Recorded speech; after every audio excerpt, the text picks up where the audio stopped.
আজ সন্দীপ ঘোষ সহ ধৃত চারজনকে আলিপুর আদালতে পেশ করবে সিবিআই। গতকাল রাতেই সিবিআইর হাতে গ্রেফতার আরজি করে প্রাক্তন অধ্যক্ষ। আজ ফের মেডিকেল পরীক্ষার পর আলিপুর আদালতে পেশ করবে সিবিআই।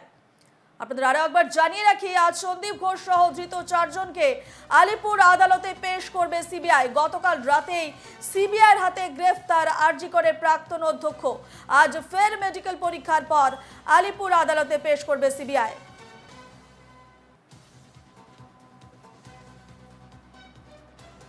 আমরা এ নিয়ে আরো বিস্তারিত জানবো। আমাদের সঙ্গে সরাসরি রয়েছেন আমাদের প্রতিনিধি পৃথা দাশগুপ্ত। পৃথা, সন্দীপ ঘোষ সহ ধৃত চারজনকে আলিপুর আদালতে পেশ করবে সিবিআই এবং গতকাল রাতেই আমরা দেখেছি সিবিআইর হাতে গ্রেফতার হয়েছেন আরজি করে প্রাক্তন অধ্যক্ষ এবং আজ ফের মেডিকেল পরীক্ষা করা হবে এবং এরপর আলিপুর আদালতে পেশ করবে সিবিআই। এছাড়া আর কি তথ্য রয়েছে এই মুহূর্তে নিজাম প্যালেসের কি ছবি, নিরাপত্তার কি ছবি?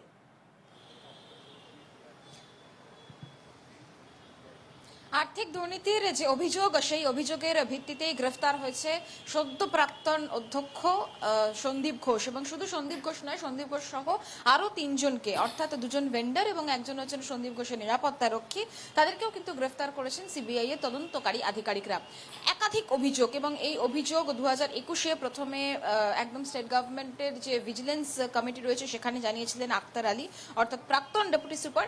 এবং তারপরে দেখা যায় যে এটি হাইকোর্টের নির্দেশে সিবিআই যখন দুর্নীতি দমন আইনে এটি মামলা রুজু করে, তারপর থেকে একাধিকবার দুর্নীতি দমন অর্থাৎ এসিবি, অ্যান্টি করাপশন ব্রাঞ্চের যারা তদন্তকারী আধিকারিকরা রয়েছেন তারা কিন্তু সন্দীপ ঘোষকে একাধিকবার জিজ্ঞাসা করেন। এবং দুর্নীতি দমনের এই যে মামলা, সেই মামলায় সন্দীপ ঘোষের বাড়িতে যাওয়া হয়। শুধু সন্দীপ ঘোষের বাড়ি নয়, একাধিক জায়গায়, যেরকম বিপ্লব সিং যিনি হাওড়া থেকে গ্রেফতার হয়েছে, যাকে ডেকে পাঠানো হয়েছিল, যার হাওড়ায় বাড়ি, হাওড়ায় মেডিসিনের যে দোকান রয়েছে, সেই জায়গায় দাঁড়িয়ে তাকে গ্রেফতার করা হয়েছে। গ্রেফতার করা হয়েছে সুমন হাজরা, আরও একজন ভেন্ডার, এবং তার নিরাপত্তা রক্ষী, তাকেও গ্রেফতার করা হয়েছে। এবং এই নিরাপত্তা রক্ষীর বিরুদ্ধে যেটা অভিযোগ, ক্যাফে থেকে শুরু করে বিভিন্ন যে বেআইনি জায়গা সেগুলো বরাত পাইয়ে দেওয়া, এবং সন্দীপ ঘোষের অত্যন্ত ঘনিষ্ঠ।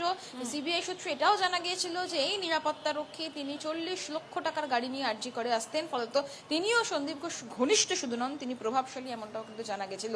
এবং এই বিপ্লব সিং আর সুমন হাজরা, এদেরকেও দফায় দফায় জিজ্ঞাসাবাদ করা হয়। সন্দীপ ঘোষের বিরুদ্ধে যে 15টি অভিযোগ করা হয়েছে, সেই 15টি অভিযোগের মধ্যেই কিন্তু এদের নাম ছিল। আমি একটু নিরাপত্তা, তুমি জিজ্ঞাসা করলে যে নিরাপত্তার ছবিটা আমি একটু দেখানোর চেষ্টা করবো, যে ইতিমধ্যে গার্ডরেল করে দেওয়া হয়েছে, কারণ যেহেতু জনরোষ তৈরি হয়েছে এবং গতকাল থেকে বিভিন্ন, শুধু গতকাল নয়, এখন বিভিন্ন জায়গায় আন্দোলন চলছে, মিছিল চলছে, ফলত প্রতিবাদ চলছে, সেই জায়গায় দাঁড়িয়ে গতকাল কিন্তু এই চারজনকে বের করে মেডিকেল পরীক্ষার ঝুঁকি নিতে চাননি কেন্দ্রীয় তদন্তকারী সংস্থা।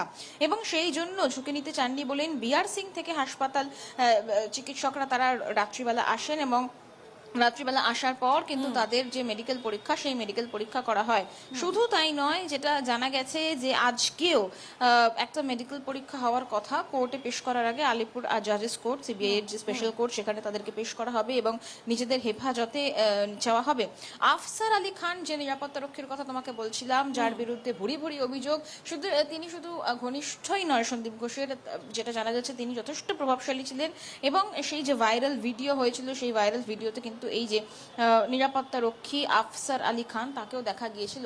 ইতিমধ্যে কেন্দ্রীয় বাহিনী যারা জওয়ান, তারা কিন্তু মোটামুটি প্রস্তুত রয়েছেন, তার কারণ আর কিছুক্ষণের মধ্যেই এই চারজনকে নিয়ে যাওয়া হবে আলিপুর আদালতে। সেক্ষেত্রে নিরাপত্তার দিক মাথায় রেখে আজকেও কি বিআর সিং হাসপাতাল থেকে চিকিৎসকেরা আসবেন এবং এসে মেডিকেল পরীক্ষার পরেই এই চার ধৃতকে নিয়ে যাওয়া হবে আলিপুর আদালতে, নাকি যাওয়ার সময় বিআর সিং হাসপাতালে মেডিকেল পরীক্ষা করিয়েই তবেই আলিপুর আদালতে পেশ করা হবে, সেটার দিকে কিন্তু প্রত্যেকের নজর থাকবে। তবে সূত্র মারফত যেটা জানা যাচ্ছে, সিবিআই তদন্তকারী আধিকারিকরা তারা নিজেদের হেফাজতে চাইবে। অনেক প্রশ্ন বাকি, অনেক কিছু জানা বাকি। যে সমস্ত নথি তাদের হাতে এসে পৌঁছেছে কিছুক্ষণ আগে, জয়েন্ট প্ল্যাটফর্ম ডক্টরস ফোরামের পক্ষ থেকে যিনি সম্পাদক, তিনিও এসেছিলেন এবং তিনি বেশ কিছু নথি নিয়ে প্রবেশ করেছেন। এবং তার যেটা বক্তব্য, একাধিক যে অভিযোগ, সেই অভিযোগ তাঁরা এর আগেও জানিয়েছেন। 2021 থেকে যখন এই আর্থিক দুর্নীতি শুরু হয়েছে সেই সময় তারা অভিযোগ জানিয়েছিলেন, বিভিন্ন জায়গায় স্বাস্থ্য ভবনে জানিয়েছিলেন, কিন্তু কোনো তার সন্দীপ ঘোষের বিরুদ্ধে যে কোনো অ্যাকশন নেওয়া, সেই অ্যাকশন নেওয়া হয়নি।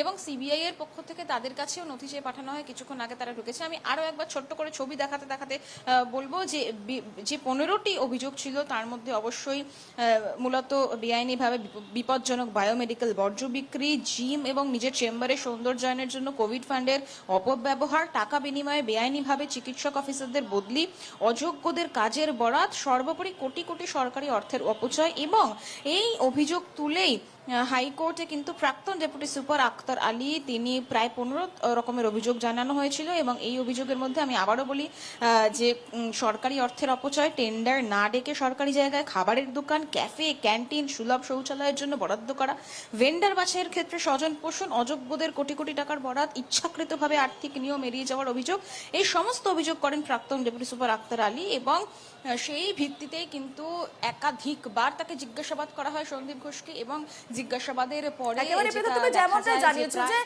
আরজি করের আর্থিক দুর্নীতি মামলায় সন্দীপ ঘোষ নয়, সন্দীপ ঘোষ ছাড়াও গ্রেফতার করা হয়েছে মা তারা ট্রেডার্সের কর্তা বিপ্লব সিংহ এবং হাওড়ার ব্যবসায়ী সুমন হাজরা ও সন্দীপের দেহরক্ষী আফসার আলীকেও। ঠিক তাদের বিরুদ্ধে আর কি কি অভিযোগ রয়েছে, কি কি জানা যাচ্ছে তাদের সম্পর্কে? দেখো, আর্থিক দুর্নীতি অর্থাৎ বেআইনিভাবে টেন্ডার দিয়ে দেওয়া ক্যাফে, এবং এই যে আফসার আলী, তিনি যথেষ্ট প্রভাবশালী ছিলেন। প্রথমত এই যে মা তারা ট্রেডার্স, সেই যে ট্রেডার্স যেটা বিপ্লব সিং, যেখান থেকে ওষুধ নিয়ে আসা হতো, এবং সেই শুধু ওষুধ নিয়ে আসা হতো এমনটা নয়, বেআইনিভাবে তার যে টেন্ডার নেওয়া। এবং এই যে 15টি পয়েন্টস রয়েছে, 15টি অভিযোগ রয়েছে, তার শেষ পয়েন্টসে লেখা রয়েছে 20% ঘুষ নিতেন সন্দীপ ঘোষ, এমন বিস্ফোরক অভিযোগ করা হয়েছে। এবং এই ভেন্ডার বা শুধু সুমন হাজরার মতো ভেন্ডার নয়, একাধিক ভেন্ডার কিন্তু এখনো পর্যন্ত সিবিআই এর র্যাডারে রয়েছেন। এবং নিরাপত্তারক্ষী তিনিও কিন্তু এই সরকারি জায়গায় যে ক্যাফে খোলা বা বিভিন্ন সময় আর্থিক যে দুর্নীতি, সেই আর্থিক দুর্নীতির সঙ্গে জড়িত। এবং সন্দীপ ঘোষ ঘনিষ্ঠ শুধু নয়, যথেষ্ট প্রভাবশালী তিনি।